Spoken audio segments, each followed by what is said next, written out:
दोस्तों, आज हम लोग तारापुर बाई इलेक्शन का जो रिज़ल्ट आया उसके बारे में डिस्कशन करेंगे कि आखिर उसका इम्पैक्ट क्या हुआ और ये रिज़ल्ट का क्या माने लगता है।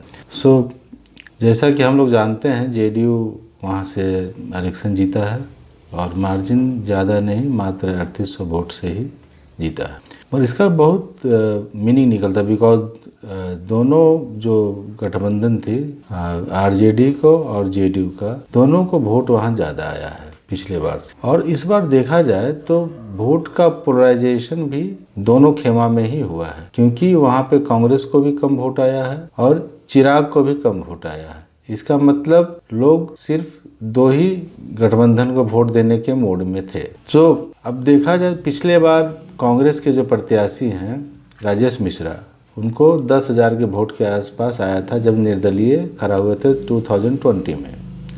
इस बार उनको भी वोट कम होकर के हाफ हो गया करीब करीब। पिछले बार चिराग पासवान को भी वहाँ पे 13,000 के आसपास वोट आया था, या 13 या 10 के आसपास ही था उनका भी, मगर उनका भी हाफ हो गया करीब करीब। इस बार लोगों ने मेन जो भी था, या जो आरजेडी को लोग वोट दिए या फिर जेडीयू को वोट दिए। वोटर में कोई कन्फ्यूजन नहीं था।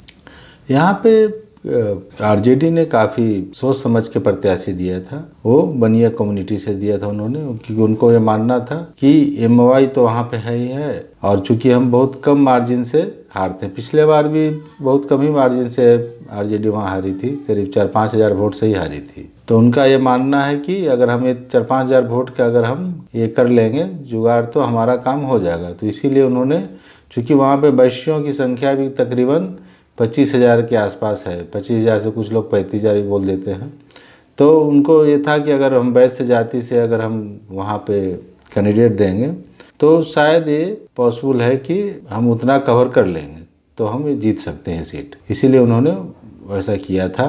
और इस बार फिर भी रिजल्ट काफ़ी कांटे का रहा, और देखा जाए तो 19 राउंड तक आरजेडी इलेक्शन लीड कर रही थी तारापुर से, मगर 19 के बाद जो 29 तक जो काउंट था उसमें वो पीछे हो गई थोड़ी सी। मगर इलेक्शन बाकी नेक टू नेक रहा, काफ़ी मतलब वो था।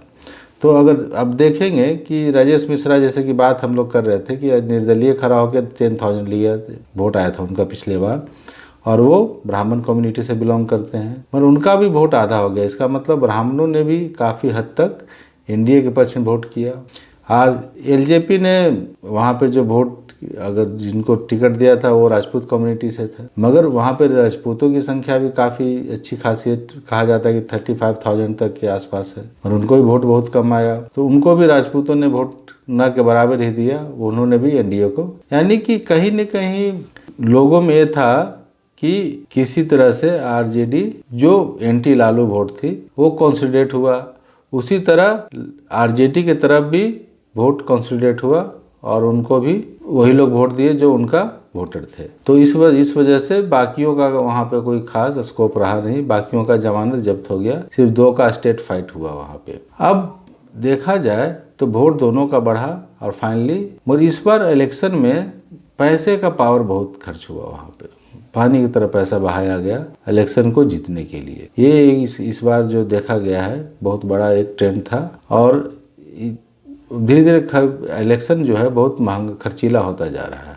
तो अब यहाँ पे दोनों के लिए बैकअप कॉल है, आरजेडी के लिए भी और एनडीए के लिए भी। एनडीए के लिए इसलिए है कि वो रिलाई करके चल रहे थे अपना लव कुश, और आरजेडी चल रही थी माई कॉम्बिनेशन से। दोनों को वोट ज़्यादा मिला, उसमें कोई दिक्कत नहीं हुआ, मगर फिर भी वहाँ पे नेक टू नेक रहा। यानी कि इतना करने के बाद भी कोई इजी इलेक्शन किसी का नहीं रहा। तो यहाँ पे दोनों के लिए सीखे कि दोनों अपना सिर्फ एक कॉम्बिनेशन, कास्ट कॉम्बिनेशन से काम नहीं चलेगा, उसके अलावा कुछ न कुछ और सोचना पड़ेगा। और लोग क्यों, कहीं ना कहीं लोग नाराज देखा जाए तो दोनों से हैं, क्योंकि ना जेडीयू प्रॉपर वे में जीत पाई ढंग से, और ना आरजेडी को भी। ऑब्वियसली आरजेडी तो हार ही गई है, और वो कास्ट कॉम्बिनेशन करने के बाद भी वो जीत नहीं पाए। तो उनके लिए भी है कि वो इसके अलावा कुछ आउट ऑफ बॉक्स सोचे, जिससे कि यहाँ के लोग उनको सपोर्ट करें, उनको जो कहीं ना कहीं कुछ लोगों का मन में हो सकता है कि ये डर रहता है कि मतलब गवर्नमेंट बनेगी तो कुछ दिक्कत आई, आरजेडी की अगर बनती है तो उनको उस पर काम करना पड़ेगा ताकि लोगों के मन से ये डर खत्म हो जाए, तब इनका वोट बेस बढ़ेगा। और जेडीयू के लिए या एनडीए के लिए भी है, कहीं ना कहीं इनको भी क्लियर मेजोरिटी नहीं मिल रहा है। इसका मतलब है कि काफ़ी लोग इनके काम से खुश नहीं हैं, इनको भी डेवलपमेंट पे और ये सब चीज़ों पे ज़्यादा फोकस करनी पड़ेगी, जिससे कि रिजल्ट उनको और अच्छा है। तो इसलिए इसमें दोनों का स्कोप है, दोनों के लिए कुछ न कुछ मैसेज है। महागठबंधन को है कि वो अपना माई समीकरण से आगे निकलने के लिए अगर दूसरा कम्बिनेशन कास्ट कम्बिनेशन बनाए वो काफ़ी नहीं है। लोगों के मन से अगर कुछ डर है या कुछ भावना है कि लालू जी के गवर्नमेंट चूँकि 15 साल पहले उतना अच्छा नहीं हुआ था, कुछ भावना डर की भावना है, उनको और निकालना पड़ेगा ताकि बाकी लोग सब लोग उसको जुट सके। और उसी तरह डेवलपमेंट ऑब्वियसली वो नौकरी की बात करते हैं, वो उनका प्लस पॉइंट है जिससे कि काफ़ी युवा वर्ग उनके साथ आया है।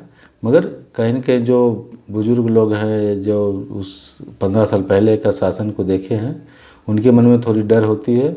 उसके लिए भी अभी जो यंग जनरेशन है आरजेडी का, उनको काम करना पड़ेगा। और उसी तरह जेडीयू को भी डेवलपमेंट पे ज़्यादा फोकस करना पड़ेगा ताकि अगर वोट लोग कुछ लोग बहुत सारे लोग नहीं दे रहे, तभी मार्जिन कम हो रहा है, तो ये लोग ज़्यादा से ज़्यादा वोट पा सके। सो इनके लिए वो चीज़ करना है। सो यही मेरे अनुसार से ये सीख है तारापुर के लिए। और दोस्तों नेक्स्ट वीडियो में हम लोग हो सकता है सेकंड जो बाई इलेक्शन हुआ है कुशेश्वर स्थान, उसके लिए भी डिस्कशन करेंगे। पर फिलहाल तारापुर के लिए कर रहे हैं। और